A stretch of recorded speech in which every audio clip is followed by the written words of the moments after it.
Welcome back, everybody. You are listening to the Sales on Demand Show, and I am your host, Adam Schneider. This is episode 102. Today we're going to be talking about building momentum year by year. So, I'm going to be telling you guys a bit of a story, and I've sort of shared a little bit about this story, but I think it really relates well to this type of thing. So, let's start off. Got some weird weather going on here.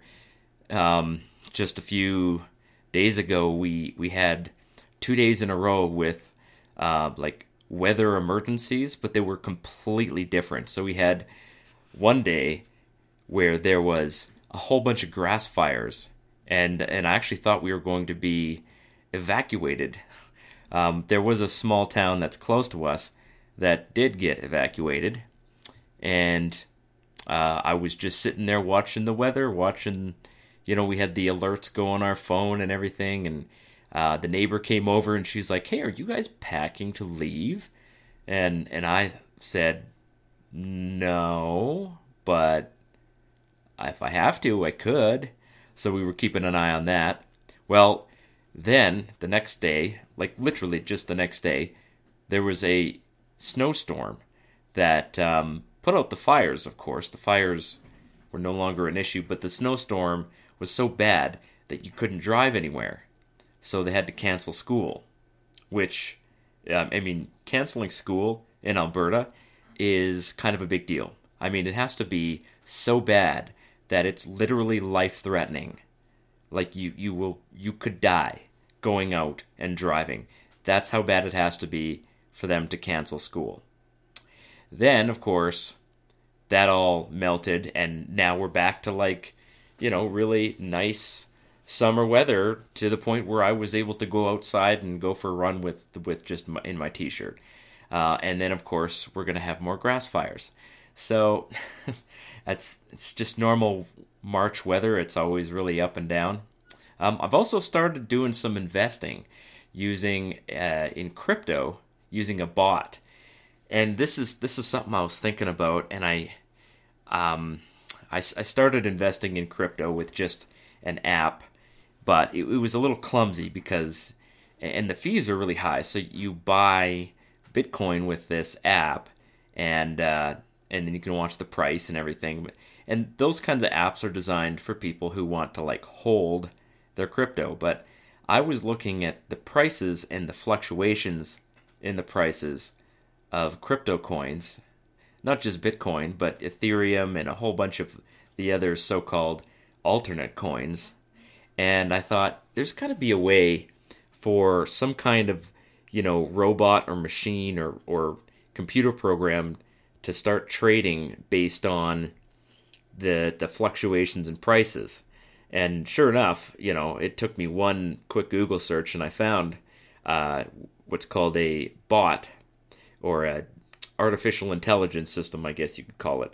And it basically goes in and starts trading crypto, buying and selling these coins. And it's actually working really good. I'm averaging probably 0.5% of growth every single day. Some days are better than others, of course. But so far, 0.5% per day is going to average out to 15% per month. And, that's phenomenal growth. So I'm pretty excited to see how this is looking. And it doesn't require any actual effort on my behalf, which is great, because I don't have time to sit there and manage another side thing. I'm just going to let this money sit there and grow. So I'll let you guys know how that goes. And if it looks like a good thing, I might do an episode on it as part of an investment strategy. Not that I'm an investment advisor or anything. So it's all just my opinion. And you can take it or leave it as you will. All right, so what is selling right now? Well, I'll repeat this until I'm blue in the face. But we have Mother's Day coming up, and it is coming up quickly. It is now April the 1st, according to my watch. So May 9th is Mother's Day, so get your items out there. And if you have FBA that you want to sell, then you need to get those items into Amazon warehouses, they are going to be worth big dollars over Mother's Day. It's always a huge seller. FBA is always really big. I spent a good part of my morning printing some more products and packaging them up, and I'm probably going to be spending another 10 hours over the next few days printing and boxing up my mugs. I'm also working on creating some really good videos on how to do that and the best kind of materials to use, how to set up your home sublimation system, and how to ship to Amazon so that you can save money and have your own products being sold at Amazon warehouses, or even have your own products being shipped out to Etsy customers. Not a lot of people should be doing that. That's an advanced technique, but it's something that a bunch of people have asked me for. So of course, I'd be happy to oblige, and I'm going to be including that in my training, which you can get by going to salesondemandshow.com/AZ. Just put your email in there, and you'll be given a link to sign up. There's a lot of information in there. I've got loads of videos, plus a free Facebook group, and a free 2 hours of coaching when you join that training program. So let's recap here. Last week I was talking about leveraging to build an empire. I'm working on that at the moment. I'm thinking about what I'm doing, and I'm looking at making some changes. I've been working with my virtual assistant, and that is going really well. But I'm thinking about moving and changing the way that I launch my products, because I want to try and take myself out of the equation so that I don't end up doing, all of the designing, that a lot of it is automated. So this is a step in the direction of leveraging of what I was talking about last week. You have to do this in order to build an empire. You cannot do all the work yourself. You have to leverage other people's time and expertise. You're just not going to be smart enough. You're not going to be good enough at doing this stuff. So I'm just kind of pondering how to do that at the moment. I've got a software program that can do the work for me, but then of course I have to change things up with my virtual assistant if I try to do that. So that's just a small detail, but I'm going to work through that and keep moving forward. And that's part of the strategy, is that you've constantly got to be looking at what you're doing and saying, is this working? And if it is, keep doing it, but always look to see how you can do things better. Better is you're never good enough. You're never good enough. All right, so let's talk about momentum. So I'm going to be telling you guys a story. This is a 100% true story. I've shared a little bit of this story before, and if you've listened to the podcast for any length of time, you might recognize some of the details of this, but this is basically my momentum in terms of personal health and fitness. So, and it's really exciting, actually. I'm really, really excited about this summer. I'm seeing some cool things happening, and I wasn't sure what I was going to see, but anyway. So going back, let's go back to the year of our Lord, 2019. Everybody remember 2019? Yeah, that was a good year.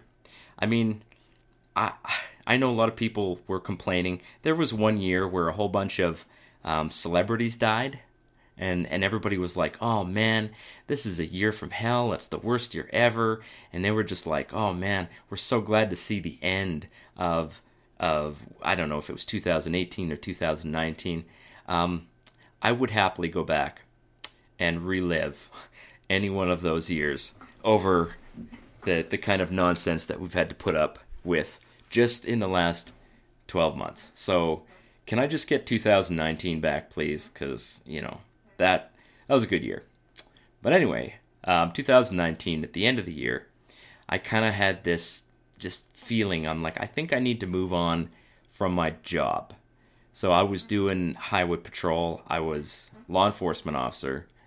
And, just some really, low-key, low-level enforcement stuff. Not a police officer, but, with many of the authorities of a police officer, including, the ability to stop vehicles and give tickets and do stuff like that. But a lot of what I was doing was, chasing down dogs and telling people to cut their grass. And I was like, okay, I can't keep doing this. This is kind of lame, to be honest with you. And I just feel like it's just not what I want to continue doing. Now, I always knew that I was going to get to that point, and I just didn't know what the next step was. So at that point, I was like, okay, I want to get back into like real law enforcement stuff. I want to go back in working in the city. I thought maybe it would be a different city this time, but I thought, okay, I'm going to try out for a police agency. And I thought, okay, well, I mean, I'm very experienced in this. That should be an easy thing for me to do. Is just move into a role as a police officer, and that should be it. So, of course, one of the steps involved in applying to be a police officer is that you got to go do a fitness test. And it's actually a fairly difficult fitness test here in Canada. They have kind of like the province of Alberta has one that's kind of a global one for all of the police agencies. They kind of just get together and they're like, okay, this is what we're going to make people do. So I knew I had to do that particular fitness test, and I'd never done it before. And I was like, well, how hard can it be? So, yeah, I think you know where this is going, but I'll prolong the agony a little bit longer by telling you that I did train for it, and I had been, working fairly hard. I had just started in the Army Reserves again, which I'm currently in, and I love it. And I was like, okay, I think I'm fit enough to go and run this fitness test.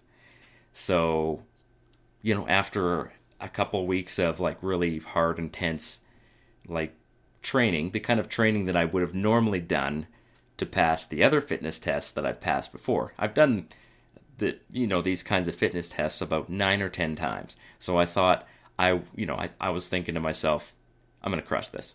So I went in there, and one of the parts of the fitness test is something called a shuttle run. And anybody who's ever done gym class probably knows exactly what this is. It's a shuttle run or a beep test or a Leger test, but it basically involves running between two 20-meter pylons, so it's like 20 meters apart, and it progressively gets faster and faster and faster. And, it starts out pretty slow, so you're not working too hard, but the getting faster part is what makes it really hard, is because you just keep on burning the energy, and there's no chance for you to kind of recover, and the whole thing only lasts about 7 minutes, but you're running like steady for the last 3 or 4 minutes at a pretty good clip. And then, of course, you're changing direction, which also makes it's not like you're running steady, you're stopping, turning around, going back. So that makes it hard. So I went in and I gave a shot at this test. And I didn't just fail it. I bombed it. Like, miserably bombed it. In a way that just, like, I walked out the door and I was like, I don't think I'm cut out for this. I realistically was really disappointed in myself, and I just didn't know what I could do. But being the kind of person who just cannot stay down for very long, I just thought, okay, I'm going to work on this. I really want this so badly. And I did. I wanted it so badly I could taste it. I didn't really know why, but I just knew that I couldn't stay where I was. And I'm like, I need to move forward. I need to put myself somewhere else, and this is the step that I've chosen, so I'm going to continue with it. And that's just kind of been my mentality. When I pick some place that I'm going, I put my head down and I head there, and if somebody gets in the, well, not somebody, but if something gets in the way, I will literally break that sucker down until it's splinters. So it's kind of like persistence, or just doggedness, I guess you could call it. And that's not unusual. Lots of entrepreneurs have that spirit. So I was applying that spirit to this particular task, and I said, all right, I'm going to rebook this fitness test for 6 weeks from now, and I'm going to get myself ready. And that was on March 9th of 2020. And 5 days later, the gym was closed. So all of that stuff happened really quickly, and the whole thing just kind of collapsed. And as soon as the gym closed, I was like, oh man, are you kidding me?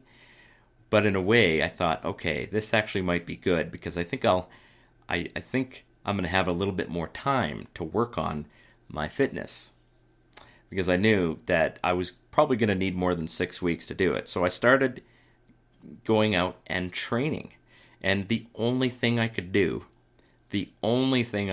was get outside and do some running.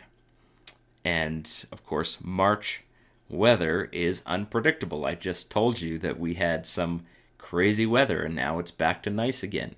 So I just never knew what I was going to be looking into. I didn't have a treadmill. I had a bicycle and I had a pair of running shoes, and that was it. Now, in the intervening period, I've actually built up quite a nice little home gym, and I've bought like a bunch of free weights, and I've got like a 5-in-1 workout station that I spent $75 on. I got an absolute steal on this workout station, so awesome. But I didn't have any of that at the time. So I was going outside, it was freezing cold, and I was just trying to run as far as I could. And the best I could do on my first try was 1.5 kilometers, and then I had to stop because I just couldn't continue. I was like, oh God, I'm dying here. So I walked for a little bit, and then maybe 1.5 minutes of walking, and then I started running again, and I made it to 2 kilometers. And I was like, okay, well, that's ground zero. That's the best I can do right now. And I was actually surprised at how poor my cardio was, because I was like, oh, I feel like I should be better at this. When I go to the gym, I usually spend about 15-20 minutes doing cardio, so I kind of expected that I would be a little better at it. Little did I know that 15 or 20 minutes was just basically nothing. It was just really nothing. And serious running and serious cardio fitness takes quite a bit more time and quite a bit more effort to build up. So that was ground zero, and I thought, all right, well, okay, I'll keep doing that. And on days that it was too cold to go out, I would take my bike. I like to wear shorts when I'm running, but when you're on a bike, you can wear whatever. Usually I just wear like long pants or something like that, because it doesn't really matter. So I just did the best I could, and it was hard, and progress was slow. It was really slow. So, for the first 6 weeks, I was making gains of maybe like 1/4 kilometer every week. I'd be like, okay, now I'm at 3.25 kilometers of running. And of course I had my watch so I can measure the distance I'm running. And, I at the point where I thought I was going to break, where I'm like, I just don't think I can run anymore, I would push myself just a little bit farther, and then I would quit again, right? So I'm trying not to overdo it, because I know that injuries are a serious thing, and we'll talk about injuries in a second, but I was trying to push myself beyond my normal quitting limit. And then, the injuries were something else. I just kept getting injuries, and it was always shin splints. So I'd never really dealt with shin splints before, but it's a painful an injury. I don't really know what you would call it. It's not a bruise. It's just basically soreness behind the shin bone. So the bone that goes from your foot to your kneecap. That's your, I forget what it's called. I used to know this. My daughter is really good at skeletal anatomy, but you get soreness behind that, and then you can't run. You just can't. It's just too painful to run. So when I had shin splints, I would go and I would bike instead. Now, biking isn't quite the same, but it's still pretty good. It's a good workout. So I was like, okay, I'm still making progress. Even if I can't run, I can bike. And there was one point over last year where I had to just quit for almost a week and a half because I just got these, I just was so, it was so painful that I just could not do anything. It was really, really bad. And just really frustrating too because, I'm like motivated to do this. I'm like, I need to do this, but I can't. And the whole time I was trying to build momentum for this fitness test that I knew I was going to be taking. So that was my main goal. That was my main purpose. Now, while I started running, I didn't really enjoy it. I've never really liked running. I'm not built for it. I'm not very tall. I'm about 5'7", which is shorter than Tom Cruise, and Tom Cruise gets made fun of because of his height. For some reason, I don't know. You'd think that people would make fun of him because he's a weird guy and he's a Scientologist, but no, it's his height. So, I'm not very tall, and I don't have long legs. I'm built more like, an orc or a hippopotamus. So I've got lots of stamina, but building up that speed is just not really my forte, if you know what I'm saying. I'm not, short like Gimli in Lord of the Rings, but I'm not the long, lanky running type. So this whole running experiment, I knew I was working against my physiology. But I was like, I don't care.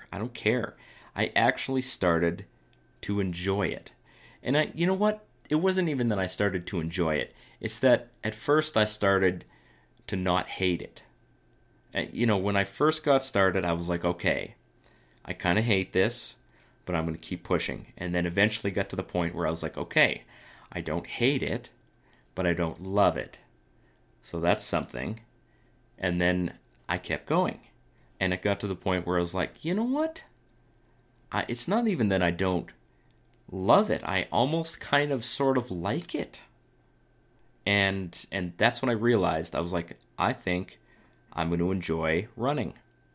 And I just decided at that point, I was like, I guess I'm a runner. And that was as easy as it was for me to make that decision. I've never enjoyed running in my life. Never.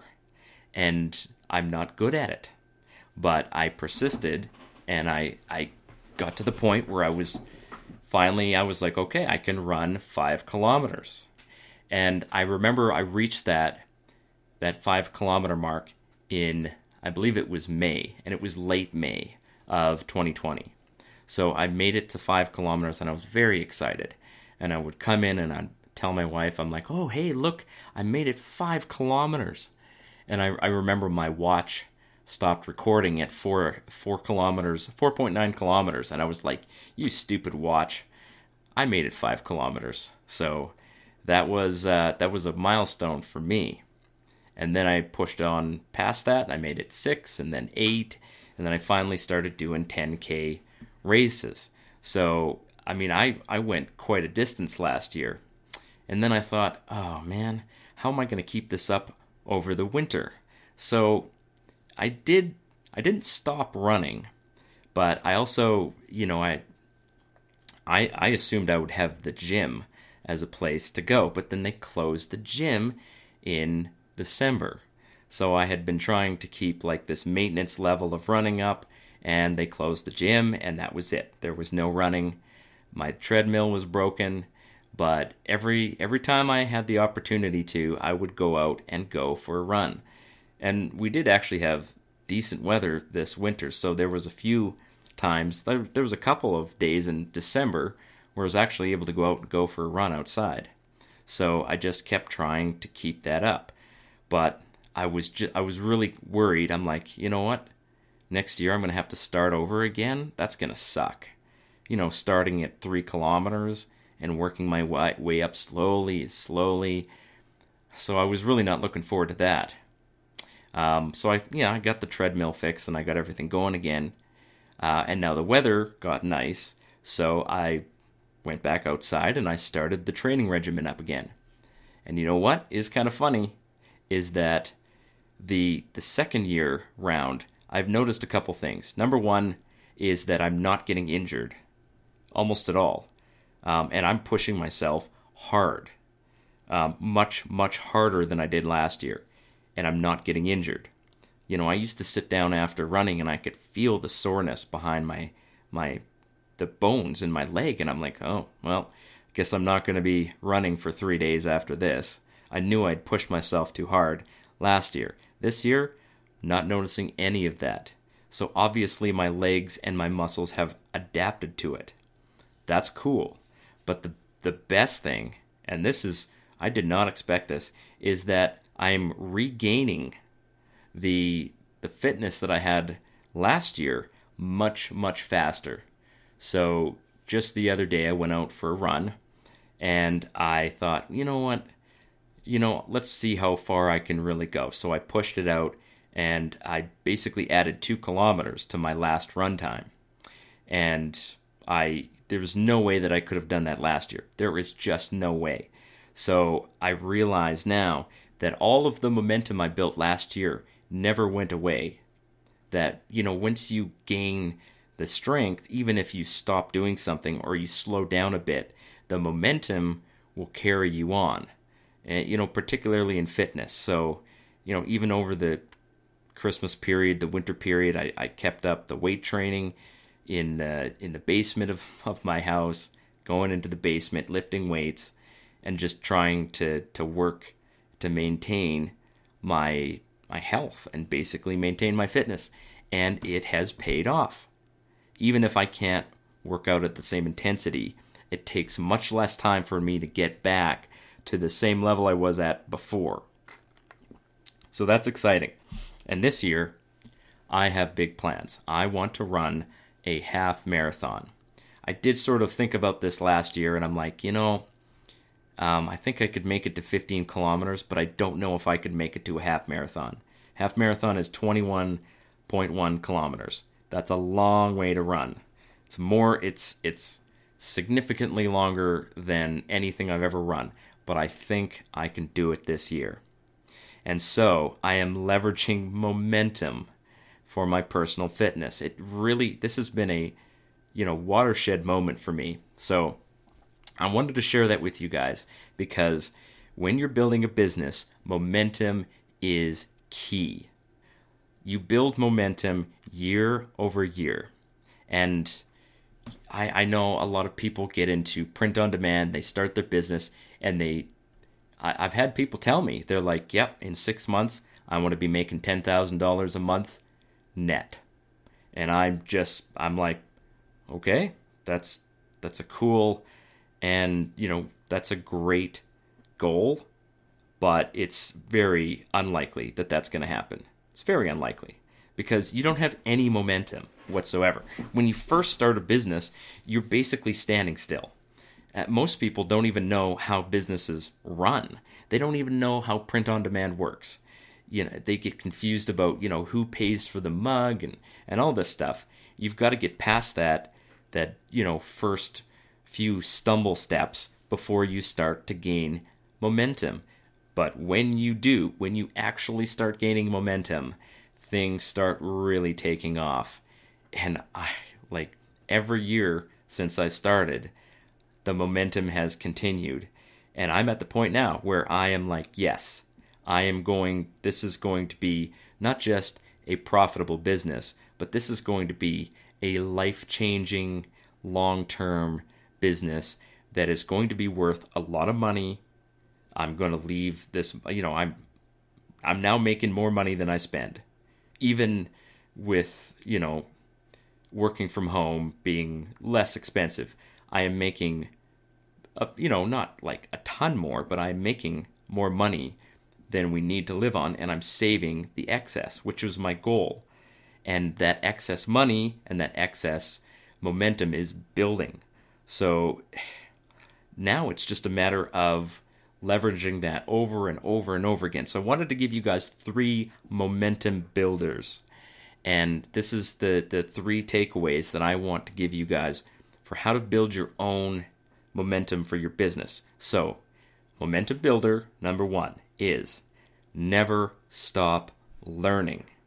So, I realized this the other day, not the other day, but like maybe a few months ago when Travis Ross and Josiah Cifuentes, they started their podcast.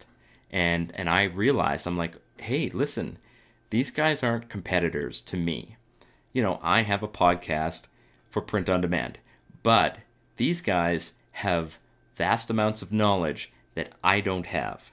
So I just committed to not just, seeing what they're doing, but listening to their show.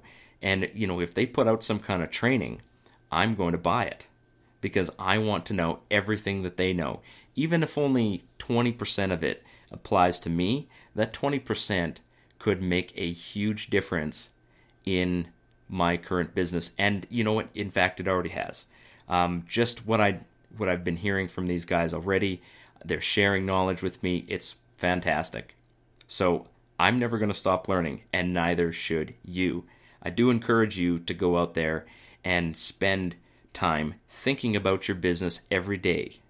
I put out 1 episode a week.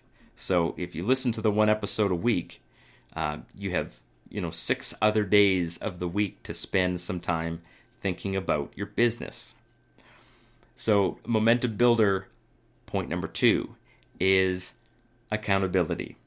You will lose momentum if you lose touch with other people who can keep you accountable. So one of the things that I didn't tell you about my running is that I record all of my runs on an app called Strava.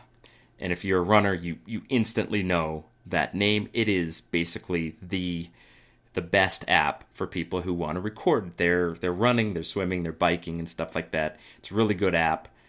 I just have the free version. I don't feel like paying for it because I pay for enough, monthly things that I don't need to pay for that. But there are other people on Strava who I know personally, and I see what their progress is, and I think to myself, holy smokes, I have a long way to go. And that is accountability.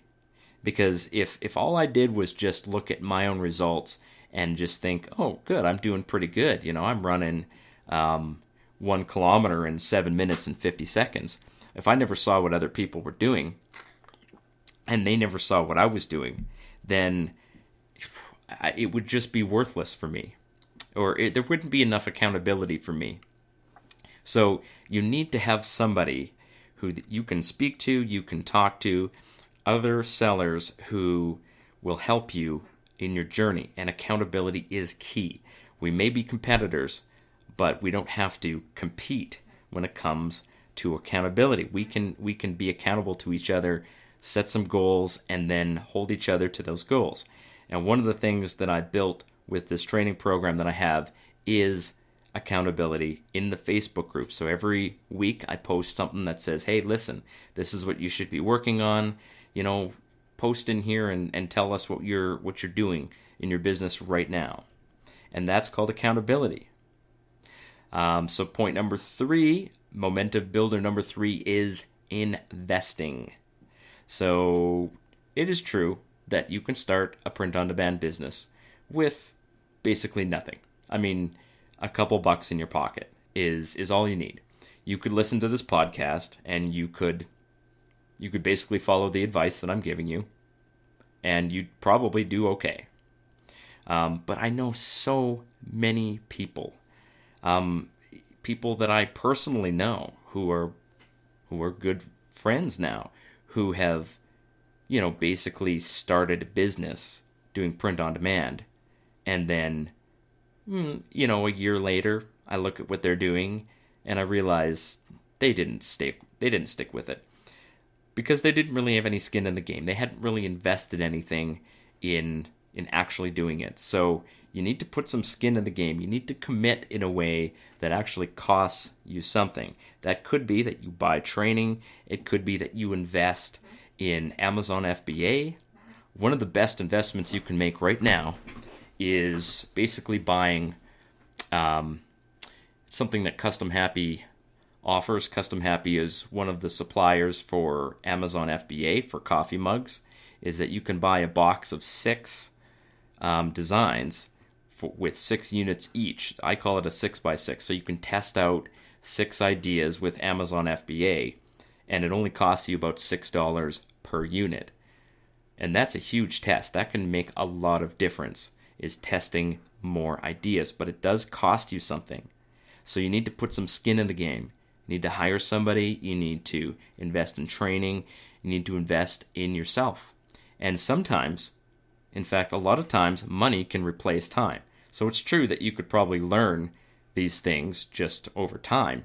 But there is something to be said about investing money, and that can sometimes replace time. So if you get enough training, you could cut, 1 or 2 or 3 years off of your progress by just investing in more training, investing in more, just testing something out, and then take the profit from that and reinvest it. Don't spend it. All right. Well, that's all I got to say for you guys this week. Going to be breaking the law and going off to visit family. And yes, I know that there's probably a few people out there who believe that it's irresponsible to do it, but my grandfather just turned 88 years old, and I don't know how much longer he's going to be with us. And, I did ask him when this whole pandemic thing started. I said, hey, listen, you're the most vulnerable among us. If I catch COVID and I give it to you, it could kill you. Are you okay with that? And he laughed. He's like, don't worry about me. So I was like, okay, I just wanted to put it out there that, this was your idea, that we're going to come and spend time with you, because I'm willing to give you some space for a little while if you need it. So I'm being responsible as I can, but my kids need to see their great grandfather, and I want to spend time with one of the wisest men that I've ever known, which is my grandfather, and then my parents as well. And so we are basically making that decision based on our own risk tolerance, which is exactly the way it should be. So I'm basically living my life, and I encourage you, get out there and live yours, and we'll see you guys next week. Cheers.